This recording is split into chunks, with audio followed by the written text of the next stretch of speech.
देख लो भाई, relation between electric current I and drift velocity V D. ये हमारे पास एक कंडक्टर है जिसका सरफेस एरिया ए है, ठीक है, और इसको हमने एक एक्सटर्नल बैटरी से कनेक्ट कर दिया है, बैटरी या सेल से।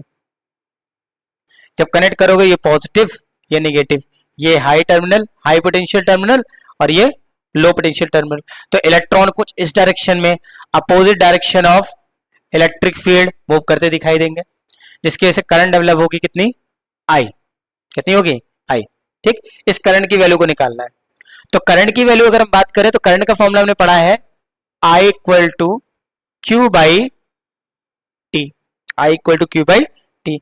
अगर करंट निकालना है तो हमें दो चीजें चाहिए। पहला, इस कंडक्टर के अंदर कितना चार्ज है, यानी क्यू की वैल्यू क्या है, और किसी एक चार्ज को कंडक्टर के एक एंड यानी लो टर्मिनल पॉइंट से, लो पोटेंशियल पॉइंट से हाई पोटेंशियल पॉइंट तक चलने में कितना टाइम लग रहा है, वो चीजें निकालनी पड़ेगी।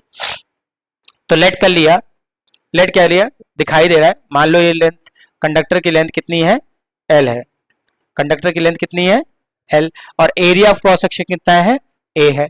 ठीक है, तो वॉल्यूम क्या होगा इस कंडक्टर का, वॉल्यूम ऑफ कंडक्टर। हम बढ़ रहे हैं वैल्यू निकालने में चार्ज की, ठीक है। वॉल्यूम ऑफ कंडक्टर हो गया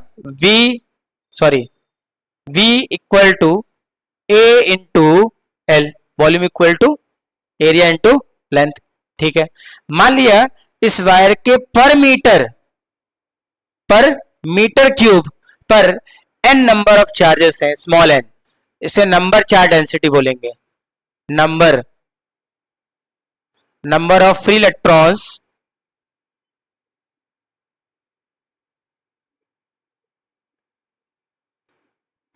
पर यूनिट वॉल्यूम,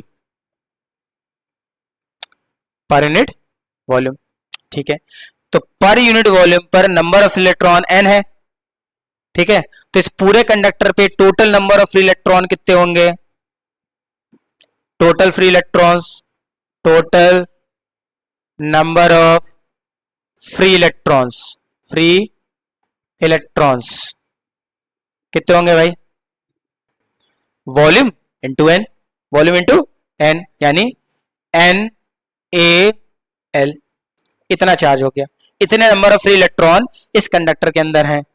ठीक, अब हमें निकालना है कि इन फ्री इलेक्ट्रॉन्स की वजह से टोटल चार्ज कितना होगा, तभी क्यू की वैल्यू आएगी, Q equal to N E, Q equal to N E. N निकाला है N A L into E, ये आ गया चार्ज। तो फ्री इलेक्ट्रॉन की वजह से इसके अंदर जो टोटल चार्ज है वो कितना है, Q equal to N A L E. कोई समस्या? अब हमें निकालना टाइम कि किसी एक इलेक्ट्रॉन को इस एंड से इस एंड तक आने में कितना टाइम लगा, यानी लो पोटेंशियल टर्मिनल से हाई पोटेंशियल टर्मिनल तक आने में कितना टाइम लगा। तो इसको हम निकालेंगे बेटा। मान लिया जो एक इलेक्ट्रॉन हमारा मूव कर रहा है विथ वेलोसिटी वीडी मूव कर रहा है, वीडी वेलोसिटी बोल दो वेक्टर फॉर्म में, और अगर केवल मैग्नीट्यूड में चलोगे तो वीडी ड्रिफ्ट स्पीड हो जाएगा। और जो डिस्टेंस ट्रेवल कर रहा है वो लेंथ एल है, डिस्टेंस कितनी है, एल के बराबर। तो हमने पढ़ा है speed equal to distance upon time. तो यहां से टाइम जो हमारे पास निकल के आएगा वो होगा L upon VD, L upon VD. कोई समस्या तो नहीं?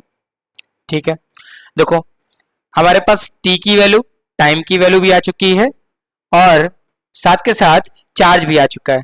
ये दोनों वैल्यू इक्वेशन 1 में अगर हम पुट करें तो पुट करते हैं जरा, तो I equal to N E A L upon L upon V D.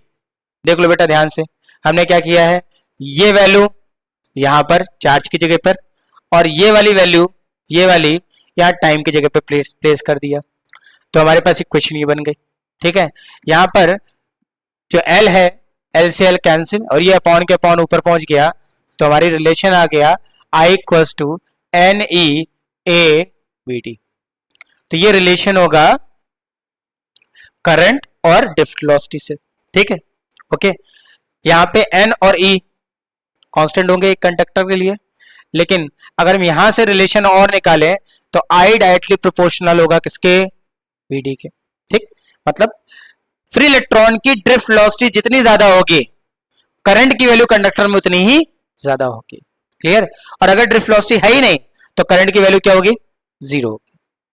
कोई डाउट, आगे ना, पक्का, चलो।